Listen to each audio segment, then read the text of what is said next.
সৌরভ গাঙ্গুলি তো ভালো খেলেন, যদিও কোনো বাঙালিকে ক্রিকেট খেলায় উঠতে দেননি সেটা আলাদা কথা। আমি ওপেনলি বলছি, আজকে সৌরভ গাঙ্গুলির জন্য অনেক ট্যালেন্টেড বাঙালি ক্রিকেটের ময়দানে পৌঁছতেই পারে না। ওপেনলি বলছি, আপনি রাজনীতির মাথা মুন্ডু কিচ্ছু বোঝেন না। অভিষেক বন্দ্যোপাধ্যায় রাজনৈতিক জ্ঞান ওই রাহুল গান্ধীর আশেপাশেই, খুব একটা কম বেশি কিছু না, মানে ওই 19-20 আর কি। আমাদের দরকার ডেভেলপমেন্ট, আমাদের কোনো সেলিব্রিটি দরকার নেই পশ্চিমবঙ্গে যে যে তাকে দেখার জন্য সাধারণ মানুষকে ভোট দিতে হবে।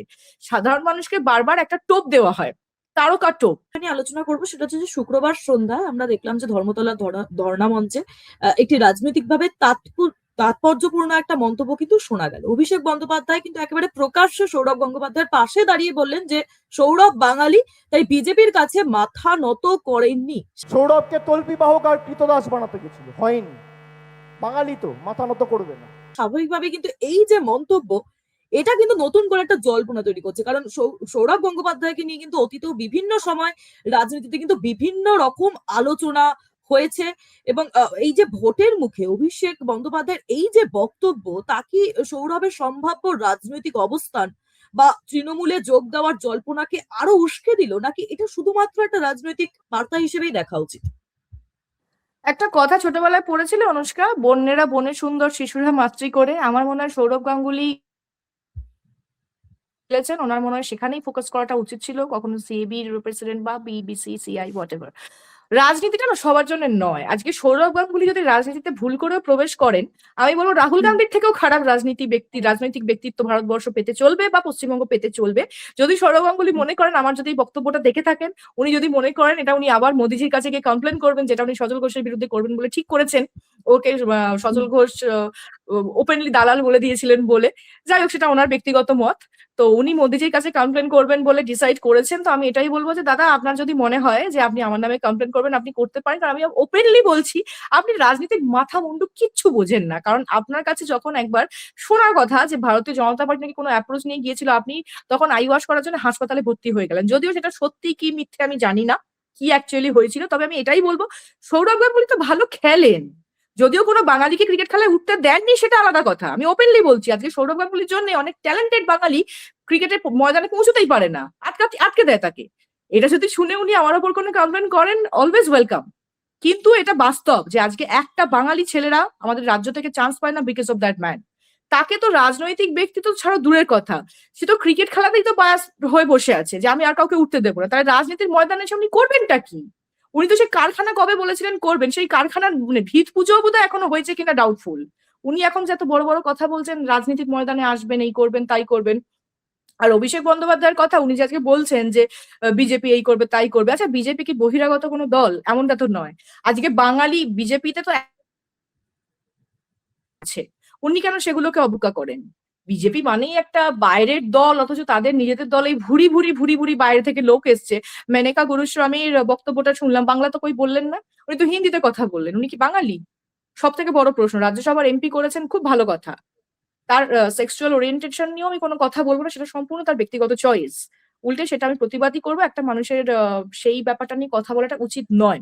কিন্তু উনি তো আখের একজন মানে আদপেই তো একজন বাঙালি নন। তাহলে আজকে যখন ওনাকে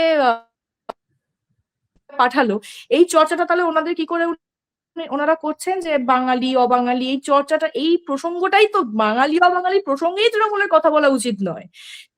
কীর্তি আজাদ থেকে শুরু করে শত্রুঘ্ন সিনহা, তারা তো কেউ বাঙালি নয়, তাই না? তো এইগুলো তো বললাম তো, অভিষেক বন্দ্যোপাধ্যায় রাজনৈতিক জ্ঞান ওই রাহুল গান্ধীর আশেপাশেই, খুব একটা কম বেশি কিছু না, মানে ওই 19-20 আর কি। তো ওই জন্য অভিষেক বন্দ্যোপাধ্যায়ের কথা আমি ধর্তব্যের মধ্যে ধরি না। দূর, কি বলতে কি বলে। যে ধর্মতলার যে ধর্ণা মঞ্চে আমরা কিন্তু যেটা দেখতে পাচ্ছি যে শুধুমাত্র কিন্তু তৃণমূলের রাজনৈতিক নেতাকর্মী তারা কিন্তু নয়, বাংলার শিল্পী মহল এবং এই যে কালচারাল যে সমস্ত মানুষ এবং যারা বুদ্ধিজীবী, তাদের উপস্থিতিও কিন্তু দেখা যাচ্ছে। এবং সেখানে গান, বক্তব্য এবং সমস্ত কিছু কালচার সব মিলিয়ে একটা বড় জমায়েত তৈরি হচ্ছে। ফলে অনেকেই বলছেন যে এটা শুধুমাত্র একটি ধর্ণা নয়, বরং এক ধরনের রাজনৈতিক মোবিলাইজেশন বা সেইভাবে একটা সভার রূপ নিচ্ছে, কালচারাল যেখানে মোবিলাইজেশন বলাটা হয়তো ঠিক হবে আমার মনে হয় এখানে। একেবারে একেবারে এবং যেখানে শাসক দলের প্রায় সব গুরুত্বপূর্ণ মুখগুলো কিন্তু উপস্থিত, সেই ছবি কিন্তু আমরা দেখতে পাচ্ছি। এবং এই যে ভোটের আগে এই ধরনের প্ল্যাটফর্ম কি তৃণমূলের জন্য একটা রাজনৈতিক ভাবে সমর্থন জোগাড় করার একটা কৌশলগত মুভ বলে আপনার মনে হচ্ছে? দেখো, এখানে প্রথমেই বলি, আজকে তোমার আমার বাড়ির লোকেরা নিশ্চয়ই তৃণমূলে যোগ দেবে না। সাধারণ মানুষের ঘর থেকে তৃণমূলের লোক এসে বুঝতে পারছে, গোটা রাজ্যবাসী বুঝতে পারছে কি অবস্থা আমাদের রাজ্যের চলছে। সেখানে একমাত্র উপায় হচ্ছে তারকা। আর এই গোটার, আমি নিজে টলিগঞ্জ ইন্ডাস্ট্রিতে প্রায় 15 বছরের ওপর কাজ করেছি, এটা নিশ্চয়ই অনেকেই জানবেন। সেই জায়গা থেকে, আমার অভিজ্ঞতা থেকে আমি বলবো, গোটা টলিগঞ্জ ইন্ডাস্ট্রিটা চলে কিন্তু বিশ্বাস ব্রাদার্স এর উপস্থাপনায়। হ্যাঁ, সেটা অরূপ বিশ্বাস পুরোটা চালান।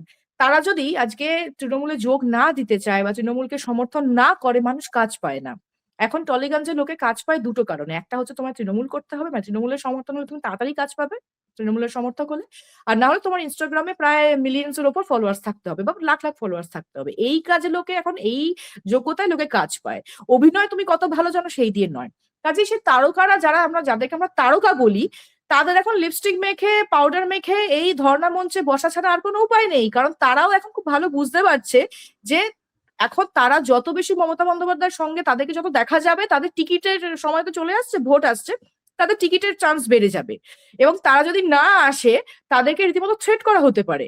মানুষের তো প্রাণের ভয়, তো মানুষকে তো বাঁচতে তো হবে, কেউ তো চাইবে না যে কোনো রকম কোনো গুন্ডা দিয়ে ঝামেলা হোক বা কিছু হোক। তারকারদেরও কোথাও যেন হাত পা বাঁধা। আর যাদের বলে বুদ্ধিজীবী, তারা কিন্তু সব সেকুলার মেন্টালিটি বলে, অথচ মাইনরিটিদের জন্য এদের প্রাণ কেঁদে ওঠে। আজকে কয়েকদিন আগে যে ইরানের যুদ্ধ নিয়ে পশ্চিমবঙ্গেতে র্যালি বেরিয়ে গেল। কারা বের করলো না? প্যালেস্টাইনের যুদ্ধে যারা বার করে, এই প্যালেস্টাইনের দুঃখে যারা বার করে, সিপিআইএম, তারা র্যালি বার করছে, ইরানের যুদ্ধে কাঁদছে, প্যালেস্টাইনের যুদ্ধে কাঁদছে, সব কাণ্ড কারখানা করছে। এইবার এই যে তারকাদের বিষয়ে যে বিষয়টা, আজকে কলকাতা ফিল্ম ফেস্টিভ্যাল, সেটা যে আলটিমেটলি ফিল্ম ফেস্টিভ্যাল নাকি না বোঝা যায় না।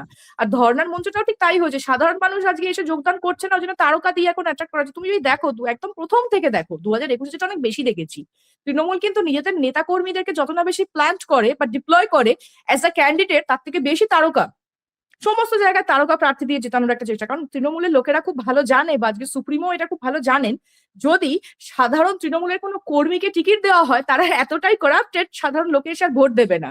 যার জন্য যখন শতাব্দীর আগে প্রার্থী করা হয়েছিল লোকসভার, উনি প্রচারে কি বলেছিলেন? আমাকে যদি ফ্রিতে তোমরা ঠিক করো, মানে উনি গ্রামবাসীদের উদ্দেশ্যে বলেছিলেন যে তোমরা ঠিক করো যে তোমরা আমাকে টিকিট কেটে দেখতে চাও নাকি ফ্রিতে দেখতে চাও। এইটা হচ্ছে তার ক্যাম্পেইনিং এর ইউএসপি, যে লোকে ফ্রিতে তারকাকে দেখবে, সেই জন্য তাকে ভোট দিতে হবে। অথচ আমাদের দরকার ডেভেলপমেন্ট, আমাদের কোনো সেলিব্রিটি দরকার নেই পশ্চিমবঙ্গে যে যে তাকে দেখার জন্য সাধারণ মানুষকে ভোট দিতে হবে। সাধারণ মানুষকে বারবার একটা টোপ দেওয়া হয়, তারকা টোপ। তো ধরে নেওয়া হোক, বা আমি বলবো এটাই ধরে নাও, এই ধর্ণা মঞ্চটাও কোথাও হলেও আগামী ভোটের জন্য একটা তারকার টোপ, মানে তারকা সমারোহ করে দেখানো যে দেখো আমরা কতটা পাওয়ারফুল, কারণ আমাদের সঙ্গে ইন্ডাস্ট্রির সব তারকারা আছে। এটাও একটা আই ওয়াশ, এবং এটা একটা বলতে পারবো নোংরা ভোটের স্ট্র্যাটেজি ছাড়া আর কিছুই না।